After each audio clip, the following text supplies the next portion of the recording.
નમસ્કાર વિદ્યાર્થી મિત્રો, આજે આપણે ધોરણ 8 વિષય હિન્દી પાઠ 7 જેમાં સ્વાધ્યાયની સંપૂર્ણ સમજૂતી જોઈશું। અગાઉના વિડીયોમાં આ પાઠની આપણે સમજૂતી જોઈ હતી, હવે સ્વાધ્યાયની સમજૂતી જોઈશું।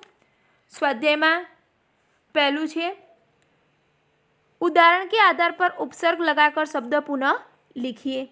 तो उदाहरण यहाँ है भिन्न तो विभिन्न, यहाँ कौंस में दिए गए उपसर्ग को हमें लगाना है। तो पहला है देश तो विदेश, आगे पका तो अधपका, गम दुर्गम, योग तो प्रयोग, जीव तो निर्जीव, बल निर्बल, समझ गैरसमझ, सुविधा तो असुविधा, वांछित तो अवांछित। आगे नंबर 2 है उदाहरण के आधार पर प्रत्यय लगाकर शब्द पुनः लिखिए। तो यहाँ कौंस में दिए गए उपसर्ग हमको लगाना, प्रत्यय लगाना है। तो उदाहरण है नियम वत्ता ईत तो नियमित, पहला है विदेश तो विदेशी, आगे प्रकृति तो प्राकृतिक, पुत्री तो पुत्री, लापरवाह तो लापरवाही, चंचल चंचलता, यंत्र तो यांत्रिक, मानव मानवता और हंस हंस तो हंसी।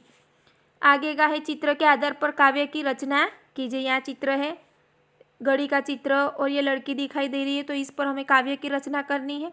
तो घड़ी लगी दीवार पर टिक टिक करतू चलती है, घड़ी लगी दीवार पर टिक टिक करतू चलती है, दिन हो चाहे रात हो, जाड़ा हो या बरसात हो, कभी नहीं तो रुकती है। ऐसे हमें काव्य की रचना करनी है।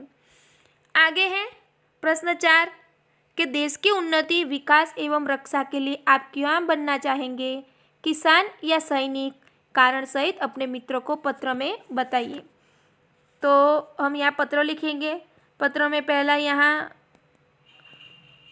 लिखेंगे एड्रेस लिखना है कि 15 सुयोग बोरीवली मुंबई 40066, 6 तारीख लिखेंगे 6/10/2013। प्रिय मित्र राज, सप्रेम नमस्ते, बहुत दिनों बाद तुम्हारा पत्र आया। चित्रकला प्रतियोगिता में प्रथम पुरस्कार मिलने पर तुम्हें ढेर सारी बधाई। पत्र में तुमने पूछा है किसान या सैनिक बनने के बारे में तुम्हारी पसंद क्या है। तो बड़ा टेढ़ा सवाल है, क्योंकि हमारे देश में किसान और सैनिक दोनों का महत्व है। यदि जवान राष्ट्र का रक्षक है तो किसान हमारा अन्नदाता है, फिर भी मैं तो किसान बनना ही पसंद करूँगा। हमारे देश की जनसंख्या बढ़ती जा रही है, आज भी हमारे यहाँ बहुत से लोगों को 2 वक्त की रोटी भी नहीं मिलती। अनाज महंगे हैं, दालें महंगी हैं, मसाले महंगे हैं और तेल भी महंगा है। तो ये चीज़ें सबको सुलभ नहीं है। देश में लाखों बच्चे कुपोषण के शिकार हैं, क्योंकि उनको जरूरी पौष्टिक आहार नहीं मिलता। तो इस खाद्य समस्या का हल कृषि के विकास से ही हो सकता है। खेतों में अनाज, दालें, तिलहन, सब्जियां आदि भरपूर पैदा होगी, तभी सबको सुलभ होगी। तो देश के जवानों को भी तो खाद्य पदार्थों की पूर्ति करनी पड़ती है। तो इस प्रकार वर्तमान परिस्थितियों में मैं किसान बनना ही पसंद करूँगा। तो इस पत्र के उत्तर में तुम अपनी पसंद के बारे में ज़रूर बताना। शेष सब कुशल है। तो तुम्हारा दोस्त, यहाँ जो तुम्हारा दोस्त हो उसका नाम लिखना है। आगे भाषा सज्जता, निम्नलिखित वाक्यों को पढ़िए और समझिए। पहला है निधि बहुत काम करती है। नंबर 2 रुद्र बहुत हंसता है। आगे नंबर 3 दिव्येश और चिराग बहुत घूमते हैं। 4 जूही और रिया ने बहुत खरीदारी की। 5 मुझे आज बहुत खुशी है। 6 कल सविता बहुत हंसी थी। तो ऊपर दिए वाक्य पढ़ने से पता चलता है कि रेखांकित शब्द बहुत में कोई परिवर्तन नहीं हुआ, लेकिन वचन काल बदलने पर भी उस शब्द में कोई परिवर्तन नहीं हुआ। तो जिन पदों के रूप, लिंग, वचन, काल या कार्य के कारण नहीं बदलते, अर्थात जो सदैव एक से बने रहते हैं, उन्हें अव्यय कहते हैं। जिनमें व्यय न हो अर्थात विकार या परिवर्तन न हो उसे अविकारी पद कहा जाता है। तो यहाँ निम्नलिखित वाक्यों को पढ़िए और उनमें प्रयुक्त गाढ़े शब्दों पर ध्यान देना है। एक लड़का धीरे धीरे चल रहा है। नंबर 2, एक लड़की धीरे धीरे चल रही है। नंबर 3, कुछ लड़के धीरे धीरे चल रहे हैं। आगे, बहुत सी लड़कियां धीरे धीरे चल रही हैं। आगे, मैं धीरे धीरे चल रहा हूँ। हम धीरे धीरे चलेंगे।